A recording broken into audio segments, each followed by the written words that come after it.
श्री नवनाथ कथासार अध्याय पहिला। मंगलाचरण नवनारायणांपैकी मच्छिंद्रनाथाचा जन्म, त्याची तपश्चर्या। ग्रंथारंभी मालुकवी म्हणतात, कलियुगास प्रारंभ झाला त्यावेळी लक्ष्मीकांताने नवनारायण यांना द्वारकेस बोलावून आणण्याकरिता आपल्या सेवकास पाठविले। त्यावेळी सुवर्णाच्या सिंहासनावर लक्ष्मीकांत बसला होता, जवळ उद्धवही होता। इतक्यात कवी, हरी, अंतरिक्ष, प्रबुद्धी, पिप्पलायन, अविरोत्र, चमस, द्रुमिल आणि करभाज असे नवनारायण तेथे येऊन दाखल झाले। त्यास पाहताच हरीने सिंहासनाखाली येऊन मोठ्या गौरवाने त्यास आलिंगन देऊन आपल्या सुवर्णाच्या सिंहासनावर बसविले। नंतर त्यांनी षोडशोपचारांनी पूजा केली। तो मोठ्या समारंभाचा थाट पाहून कोणत्या कारणास्तव आम्हास बोलावून आणले असे नवनारायणांनी हरीस विचारले। तेव्हा त्याने त्यास सुचविले की आपणा सर्वांना कलियुगात अवतार घ्यावयाचे आहेत। जसे राजहंस एका जुटीने समुद्राच्या उदकात जातात, त्याप्रमाणे आपण सर्व एकदम अवतार घेऊन मृत्यूलोकात प्रगट होऊ। हरीचे असे भाषण ऐकून ते म्हणाले, जनार्दना, आपण आम्हास अवतार घ्यावयास सांगता, पण अवतार घ्यावयाचा तो कोणत्या नावाने हे कळवावे। त्यांचे हे म्हणणे ऐकून द्वारकाधीशाने सांगितले की तुम्ही सर्वांनी अवतार घेऊन संप्रदाय स्थापन करून दीक्षा देऊन उपदेश करीत जावा। तुम्ही कदाचित असे म्हणाल की आम्हासच अवतार घ्यावयास सांगता, असे मनात आणू नका। तुमच्याबरोबर दुसरी बहुत मंडळी मृत्यूलोकी अवतार घेणार आहेत। प्रत्यक्ष कवी वाल्मिकी हा तुळशीदास होऊन येईल, शुकमुनी हा कबीर, व्यासमुनी तो जयदेव व माझा अति आवडता जो उद्धव तो नामदेव होईल। जांबवंत हा नरहरी या नावाने अवतार घेऊन प्रसिद्धीस येईल। माझा भाऊ बलराम हा पुंडलिक होईल। मी सुद्धा तुमच्याबरोबर ज्ञानदेव या नावाने अवतार घेऊन येणार आहे। कैलासपती शंकर हा निवृत्ती होईल। ब्रह्मदेव हा सोपान या नावाने अवतार घेऊन प्रसिद्धीस येईल। आदिमाया ही मुक्ताबाई होईल। हनुमंत हा रामदास होईल। मजशी रममान होणारी जी कुब्जा ती जनीदासी या नावाने उघडकीस येईल। मग आपणाकडून होईल तितके आपण कलीमध्ये भक्ती महात्म्य वाढवू। अवतार कोणत्या ठिकाणी व कशा रीतीने घेऊन प्रगट व्हावे ते सविस्तर कळविण्याविषयी नवनारायणांनी पुन्हा विनंती केली। तेव्हा हरीने त्यास सांगितले की पराशर ऋषीचा पुत्र जो व्यासमुनी त्याने भविष्य पुराणात हे पूर्वीच वर्णन करून ठेविले आहे। पूर्वी ब्रह्मदेवाच्या वीर्यापासून 88,000 ऋषी निर्माण झाले। त्या प्रसंगी वीर्याचा काही भाग ठिकठिकाणी पडला आहे। पैकी थोडासा भाग 3दा यमुनेत पडला। त्या 3 भागापैकी 2 भाग द्रोणात पडले व 1 भाग यमुनेतील पाण्यात पडला। ते वीर्य लागलेच एका मच्छीने गिळले। तिच्या उदरात कवी नारायणाने जन्म घेऊन मच्छिंद्रनाथ या नावाने जगात प्रगट व्हावे। शंकराने तृतीय नेत्रापासून अग्नी काढून जाळून टाकलेला जो काम तो अग्नीने प्राशन केला आहे। यास्तव अंतरिक्ष नारायणाने त्याचा जठरी जन्म घेऊन जालंधर नावाने प्रसिद्ध व्हावे। ते अशा रीतीने की कुरुवंशात जनमेजय राजाने नागसत्र केले आहे। त्याच्याच वंशात बृहद्रवा राजा हवन करील, तेव्हा अग्नी गर्भ सांडील। त्या प्रसंगी जालंधराने त्या यज्ञकुंडात प्रगट व्हावे। 88,000 ऋषी झाले तेव्हा ब्रह्मदेवाच्या वीर्याचा काही अंश रेवातीरी सुद्धा पडला आहे। तेथे चमस नारायण याने रेवणसिद्ध या नावाने प्रगट व्हावे। त्याच वीर्यापैकी थोडासा अंश एका सर्पिणीलाही मिळाला होता, तो तिने प्राशन केला। मग जनमेजय राजाच्या सर्पसत्रात ब्राह्मणांनी साऱ्या सर्पांची आहुती दिली।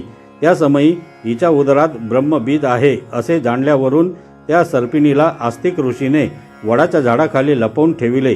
पूर्ण दिवस भरल्यानंतर ती तेथे अंडे टाकून निघून गेली। ते अंडे अजून तेथे होते तसे आहे। त्यात अविरोत्र नारायणाने जन्म घेऊन वटसिद्ध नागनाथ या नावाने प्रसिद्ध व्हावे।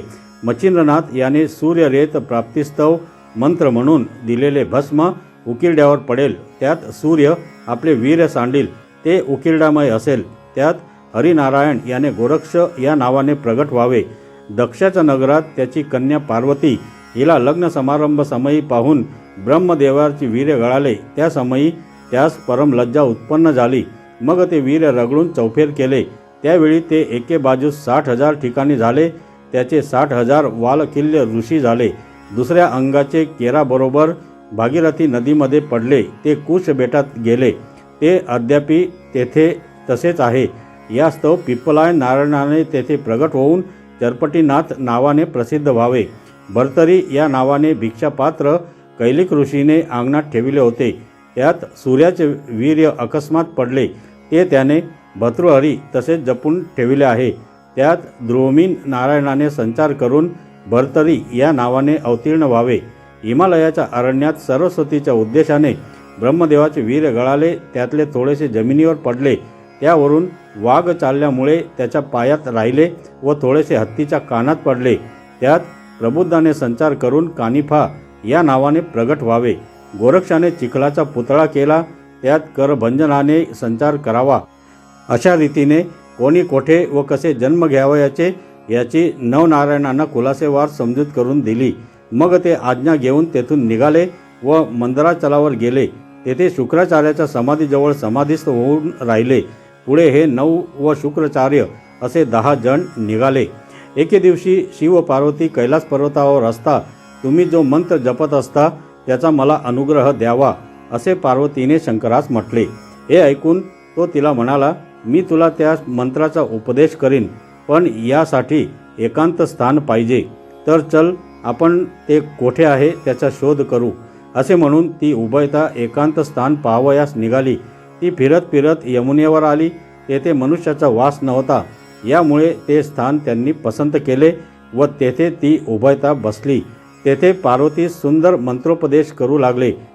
पण ज्या एका मच्छीने ब्रह्मवीर गिळून यमुनेत प्रवेश केला होता ती गर्भिणी जवळच उदकात होती.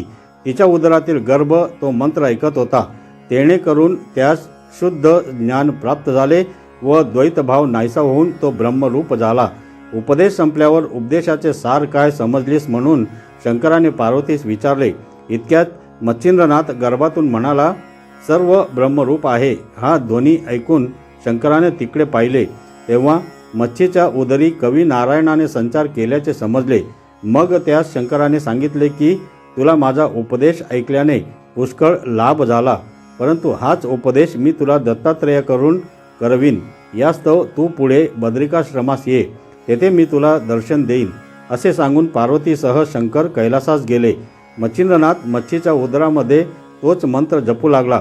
पूर्ण दिवस भरल्यानंतर त्या मच्छीने अंडे नदीतीरी टाकून आपण उदकात निघून गेली. पुढे काही दिवसांनी किती एक बकपक्षी मासे धरावयास यमुना तटी आले. त्यांनी ते अंडे पाहिले व लागलेच आपल्या तीक्ष्ण चोचींनी फोडिले.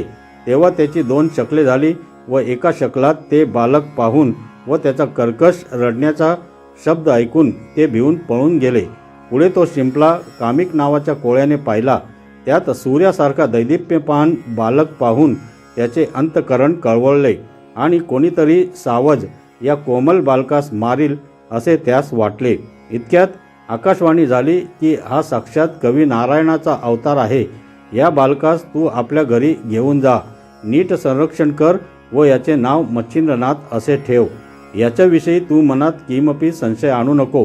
ते ऐकून कोळ्याने त्यास घरी नेऊन आनंदाने आपल्या शारदोता स्त्रीस दिले व मुलगा आपणाला ईश्वराने दिला म्हणून सांगितले.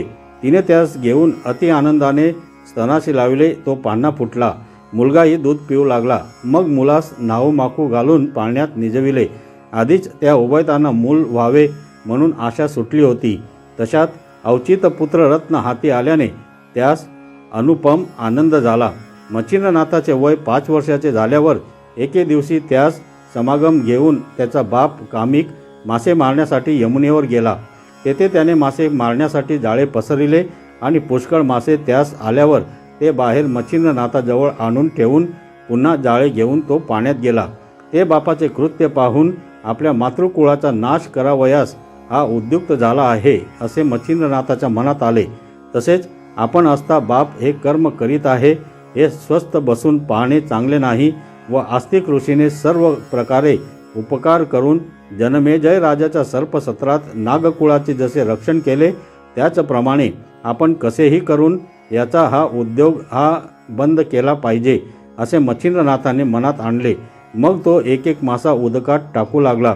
ते पाहून त्याच्या बापास इतका राग आला की तो लागलाच पाण्यात बाहेर आला आणि त्यास बऱ्याच चपराका मारून म्हणाला, मी मेहनत करून मासे धरून आणतो व तू ते पुन्हा पाण्यात सोडून देतोस, तर मग खाशील काय? भीक मागवायची असेल अशा लक्षणांनी. असे बोलून तो पुन्हा उदकात शिरला.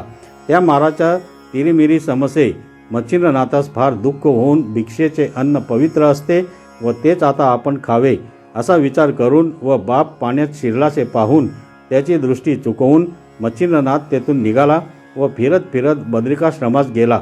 तेथे त्याने 12 वर्ष तपश्चर्या केली. ती इतकी कठीण की त्याचा हाडाचा सांगाडा मात्र राहिला.